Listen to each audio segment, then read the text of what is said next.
जय बोलो कुंडलपुर के बड़े बाबा की। जय बोलो असंभव को संभव कर देने वाले आचार्य गुरु 108 विद्यासागर महामुनिराज की। जय बोलो अभिनव आचार्य समय सागर जी महाराज की। जय बोलो सभी ज्येष्ठ निरापक श्रमणों की।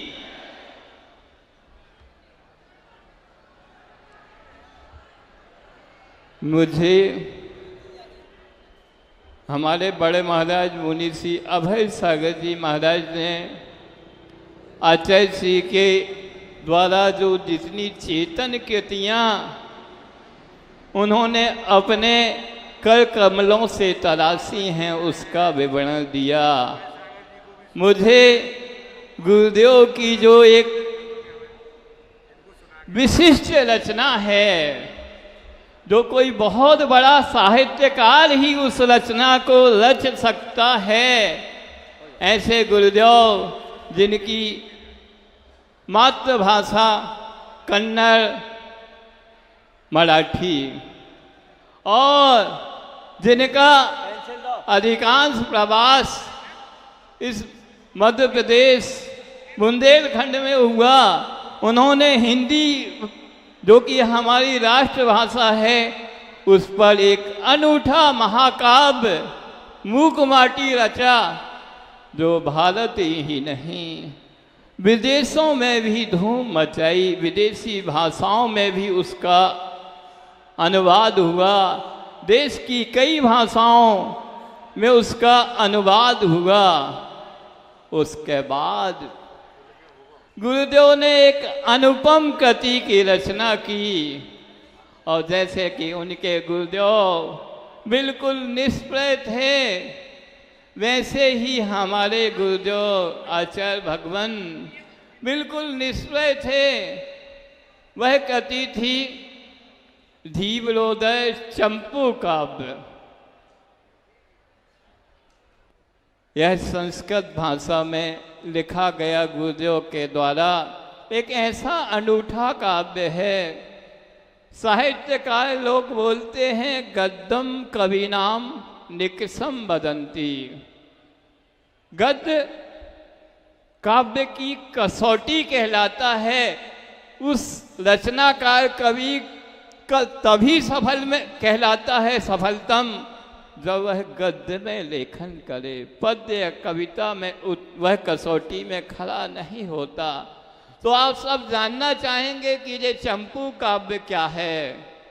तो चंपू काव्य वह होता है जो गद्य पद्यमयी काचित चंपू इति अभिधीयते, जो गद्य और पद्य दोनों में जिसका लेखन होता है वह काव्य से तो बड़ा है, महाकाव्य से छोटा है।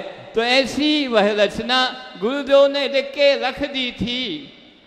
उसका प्रकाशन भी उनके लिए वह उदासीन थे।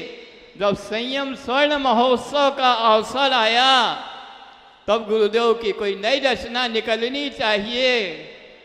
तो उन्हें उस बस्ते से जब यह निकाला गया तो आचार्य श्री कहते हैं हमने तो यह सोच के इसे छोड़ दिया कि अभी यह कच्चा है, इसमें काफ़ी परिश्रम करना पड़ेगा। 1 मिनट उसकी जो महत्ता है उससे आएगी।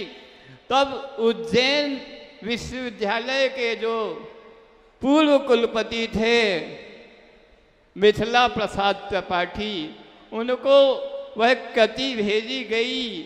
जब उन्होंने आद्योपांत उस कृति का अध्ययन किया और अध्ययन करने के बाद जब वह गुरुदेव के दर्शन करने के लिए पधारे तो सबसे पहले वह उनका कोई वाक्य निकलता है तो वह बोलते हैं कालिदासम स्मारयति। यह कृति जो धीवरोदय है चंपू काव्य वह कालिदास का स्मरण कराती है। जब उनके मुख से यह शब्द निकला तब गुरुदेव ने सोचा कि इस कृति में इतनी गहनता होगी और तब उस कृति के प्रकाशन के लिए आशीर्वाद प्रदान किया, और वह भी मूल उन्होंने कहा हिंदी नहीं होगी, क्योंकि मूल संस्कृत में ही उसके भाव समझ में आ सकते हैं।